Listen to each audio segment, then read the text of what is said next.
వైఎస్సార్ కడప జిల్లా పోరుమామిళ్ల పట్టణంలోని ముస్లిం కోట వీధి 9వ వార్డులో రోడ్డుపైన విద్యుత్ స్తంభం ఒరిగి ఇండ్లపై పడే పరిస్థితి ఉందని, ఆ విద్యుత్ స్తంభం పూర్తిగా పైభాగంలో చేరి ఎప్పుడు కింద పడుతుందో తెలియని పరిస్థితిలో ఉందని, దాన్ని వెంటనే మార్చి పునరుద్ధరించాలని పోరుమామిళ్ల మండల కాంగ్రెస్ పార్టీ అధ్యక్షులు అన్వర్ విద్యుత్ శాఖ అధికారులపై మండిపడ్డారు. ఈ సందర్భంగా ఆయన మాట్లాడుతూ ముస్లిం కోట వీధిలో విద్యుత్ స్తంభాన్ని పూర్తిగా శిథిలావస్థకు చేరిందని, ఆ స్తంభాన్ని తొలగించి మరో స్తంభాన్ని వేయాలని స్థానిక ప్రజలు విద్యుత్ శాఖ అధికారులను ఏళ్ల తరబడి మొరపెట్టుకున్నా పట్టించుకోవడం లేదని ఆయన ఆరోపించారు. వర్షం పడితే తడిసి స్తంభం ఇండ్లపై పడే పరిస్థితి ఉందని, అలాంటి సంఘటన జరిగితే ప్రాణ నష్టం జరిగే పరిస్థితి వస్తుందని ఆయన విద్యుత్ అధికారులపై ఆగ్రహం వ్యక్తం చేశారు. దాదాపుగా 3 సంవత్సరాల నుంచి విద్యుత్ స్తంభంపై స్థానిక ప్రజలు, నాయకులు అనేక సార్లు ఫిర్యాదులు చేసినా అధికారులు పట్టించుకోవడం లేదని, స్థానిక ప్రజలు ఆయన వద్ద వాపోయినట్లు ఆయన అన్నారు.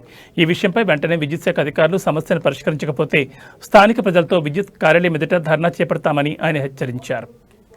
ఈ విద్యుత్ స్తంభం కూడా పూర్తిగా ఒరిగిపోవడమే కాకుండా అక్కడ పై వరకు కూడా చీలిపోయింది పూర్తిగా విద్యుత్ స్తంభం కూడా. మరి వర్షం పడినటువంటి సందర్భంలో ఈ విద్యుత్ స్తంభం అనేటువంటిది ఇక్కడ దగ్గరగా ఉన్నటువంటి ఇండ్లపైకి పడిపోవడం కానివ్వండి, లేదా ఈ విద్యుత్ వైర్లు తగిలినంతా కూడా చాలా ప్రమాదం అనేటువంటిది వచ్చేదానికి అవకాశం ఉంది.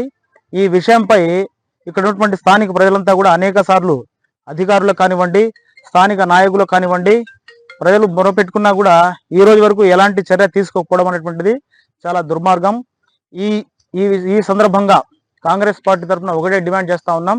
ఈ విద్యుత్ స్తంభం అనేటువంటిది అతి త్వరలో మార్చినటువంటి వెంటనే ఇక్కడ పూర్తిగా పునరుద్ధరణ చేసి కొత్త విద్యుత్ స్తంభాన్ని ఏర్పాటు చేసి, అందులో ఇది రోడ్డు పైన ఉంది కాబట్టి రోడ్డు పక్కకు జరిపి కూడా విద్యుత్ స్తంభాన్ని ఏర్పాటు చేయాలని చెప్పేసి ఇక్కడ స్థానిక ప్రజలు కూడా వాళ్ళు కోరుకుంటా ఉన్నారు. మరి ఈ పనిని అతి త్వరగా పూర్తి చేయాలని చెప్పేసి కూడా ఈ సందర్భంగా డిమాండ్ చేస్తా ఉన్నాం.